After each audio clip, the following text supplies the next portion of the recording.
Longtime supervillain Gru has his pride hurt when an unknown rival steals the Great Pyramid of Giza. Gru, his elderly assistant Dr. Nefario, and his army of minions formulate a plan to steal the moon. Dr. Nefario worries that the plan will be too expensive, so Gru applies for a loan from Mr. Perkins, the director of the Bank of Evil, who orders Gru to steal a shrink ray first. While at the bank, Gru meets Vector, the budding supervillain who stole the pyramid. Gru and two of his minions obtain the shrink ray from a research base, only for Vector to intercept them and steal it for himself. After a series of failed attempts to steal back the shrink ray from Vector's fortress, Gru notices three orphan girls named Margot, Edith, and Agnes being allowed into the fortress to sell cookies to Vector. Gru disguises himself as a dentist and adopts the girls. He later uses them to distract Vector long enough for him to steal back the shrink ray. He intends to abandon the girls at an amusement park, but then starts to bond with them.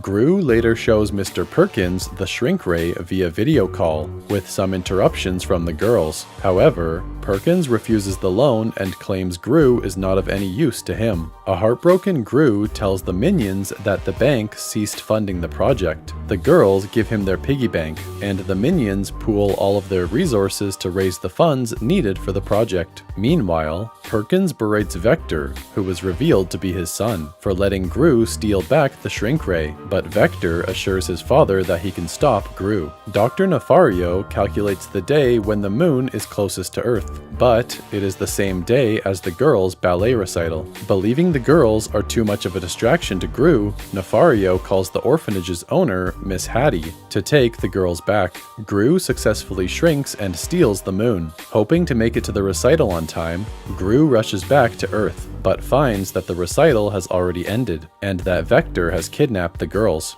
Arriving at Vector's fortress, Gru surrenders the moon to Vector, but Vector refuses to give back the girls. Enraged, Gru storms Vector's fortress, intent on revenge. After Gru sidesteps all of the fortress's defenses, Vector panics and activates his escape aircraft. Meanwhile, Dr. Nefario and the minions discover that the shrink ray's effects are temporary. The bigger an object, the faster it reverts to its regular size. Gru, Nefario, and the minions rescue the girls before the moon returns to its normal size and launches itself into orbit, destroying Vector's aircraft and stranding Vector. Gru reclaims custody of the girls, and they celebrate with a special ballet recital that becomes a dance party.